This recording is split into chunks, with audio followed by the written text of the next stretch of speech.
지난 시간에 이제 저축 가능 금액을 어떻게 계산할지에 대한 고민을 해봤는데요. 이제는 산출된 금액이 있다면 이를 어떻게 앞으로 분산해서 저축을 해나갈까, 거기에 대한 고민도 같이 한번 해보겠습니다.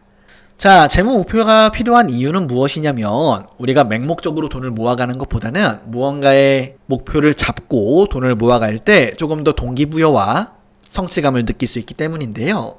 재무 목표가 이제 1순위부터 3순위까지 내용을 써놓긴 했는데, 대부분의 목표들은 이제 주택 마련, 아니면은 결혼, 자녀 교육비, 은퇴 등이 등장할 수 있습니다.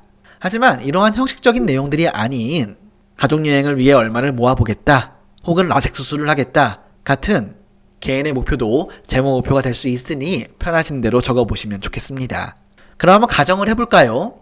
가족여행이라고 이름을 적어보고 필요한 나이, 앞으로 5년 뒤, 필요 금액 500만원 이렇게 적어볼 수 있을까요?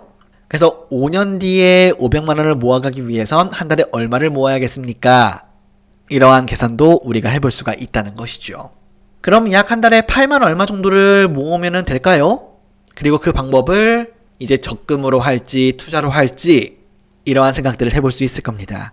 그리고 해당 통장은 이제 가족여행 통장이다 라고 꼬리표를 붙일 수도 있겠죠. 그 외의 내용을 스스로 한번 계획해 보시고요.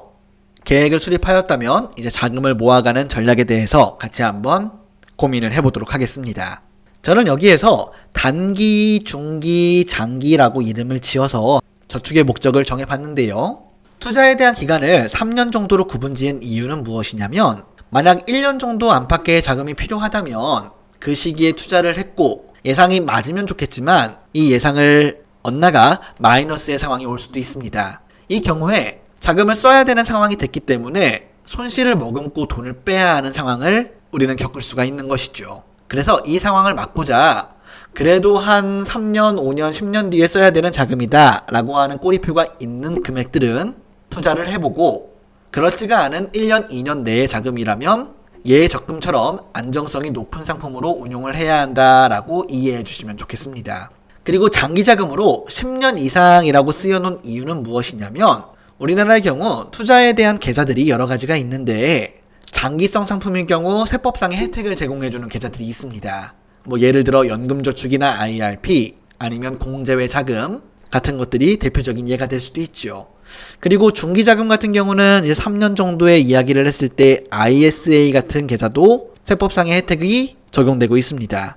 그래서 나의 자금이 언제 사용되어야 될지 그 목적에 따라서 어떤 계좌로 운용을 하고 어떠한 금융상품으로 포트폴리오를 구성할지 그 내용이 아주 중요하다라고 기억해 주시면 좋겠네요.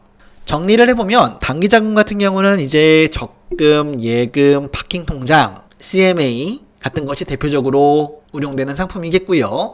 그리고 중기자금 이후부터는 투자의 영역으로 우리가 들어갈 수 있는데요. 여기에서는 이제 주식이나 ETF 혹은 장기채권 같은 상품들을 이용할 수도 있을 것이고요. 관련된 계좌로는 일반 입출금 계좌라든지 아니면 ISA 계좌를 우리가 볼 수 있을 것 같습니다. 그리고 장기 상품 같은 경우에는 중기와 마찬가지로 투자를 할 수 있는 영역에 들어갈 것인데요.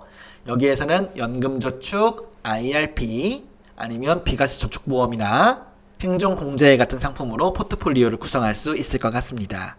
그럼 이 내용을 토대로 이제 기대수익률에 대한 이야기도 해볼 수 있겠는데요. 그 얘기는 예금, 채권, 고배당주, ETF 그리고 우량개별주 내용들이 보이실까요? 기대수익률은 쭉 커질 수도 있는데요. 반면 손실 가능성도 커진다라는 내용이 포인트입니다. 그래서 한 편 한 편 내용들을 가지고 영상을 업로드 시켜드리겠으니 이 내용을 잘 확인하시어 우리의 자산관리 포트폴리오에 대입할 수 있으면 좋겠네요. 자, 그럼 오늘의 영상은 이렇게 마무리하겠습니다. 감사합니다.